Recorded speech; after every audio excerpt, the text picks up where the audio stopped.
History of Alaska. The history of Alaska dates back to the Upper Paleolithic period, around 14,000 BC, when foraging groups crossed the Bering Land Bridge into what is now western Alaska. At the time of European contact by the Russian explorers, the area was populated by Alaskan native groups. The name Alaska derives from the Aleut word Alaksak, also spelled Alyeska, meaning mainland, literally, the object toward which the action of the sea is directed. U.S. purchased Alaska from Russia in 1867. In the 1890s, gold rushes in Alaska and the nearby Yukon Territory brought thousands of miners and settlers to Alaska. Alaska was granted territorial status in 1912 by the United States of America. The Alaska Purchase was the United States' acquisition of Alaska from the Russian Empire. Alaska was formally transferred to the United States on October 18, 1867, through a treaty ratified by the United States Senate. U.S. pay $7.2 million check used to pay for Alaska, roughly $133 million in 2021. Russia had established a presence in North America during the first half of the 18th century, but few Russians ever settled in Alaska. In the aftermath of the Crimean War, Russian Tsar Alexander II began exploring the possibility of selling Alaska, which would be difficult to defend in any future war from being conquered by Russia's arch-rival, the United Kingdom.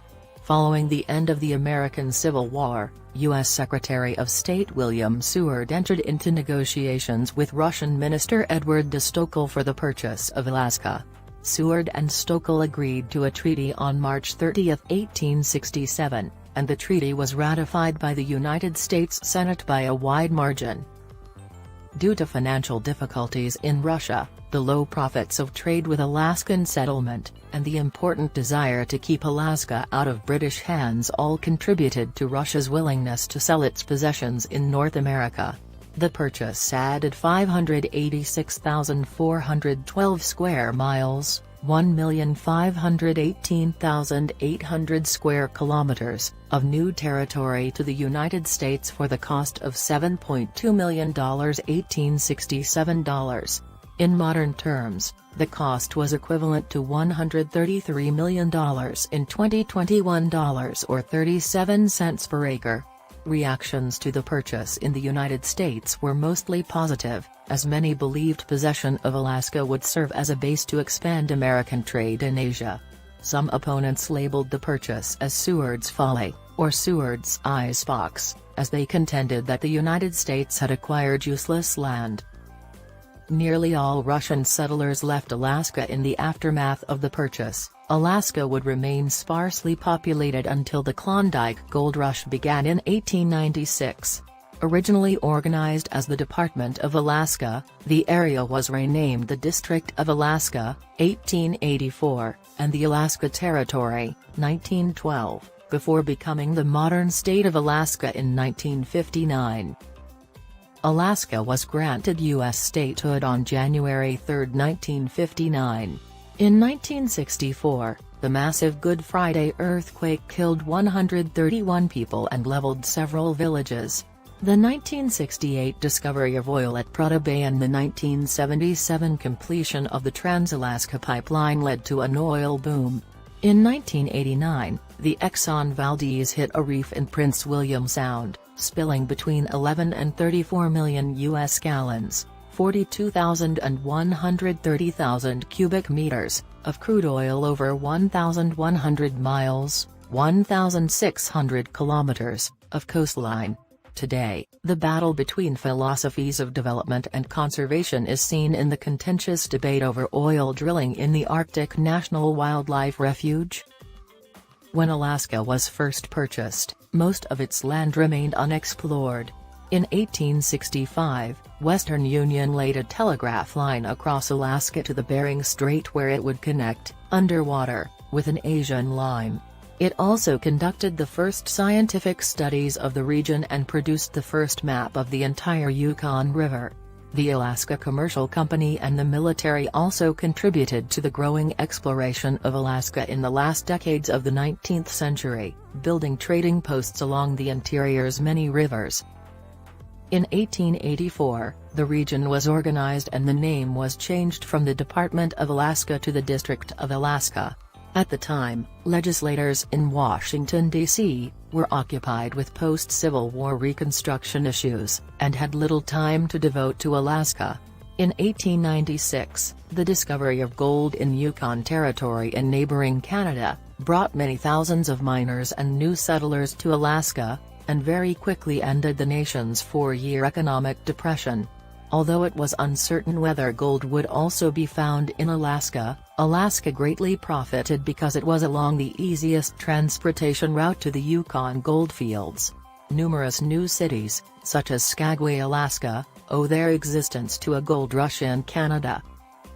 In 1899, gold was found in Alaska itself in Nome, and several towns subsequently began to be built, such as Fairbanks and Ruby. In 1902, the Alaska Railroad began to be built, which would connect from Seward to Fairbanks by 1914, though Alaska still does not have a railroad connecting it to the lower 48 states today. Still, an overland route was built, cutting transportation times to the contiguous states by days. The industries of copper mining, fishing, and canning began to become popular in the early 20th century, with 10 canneries in some major towns.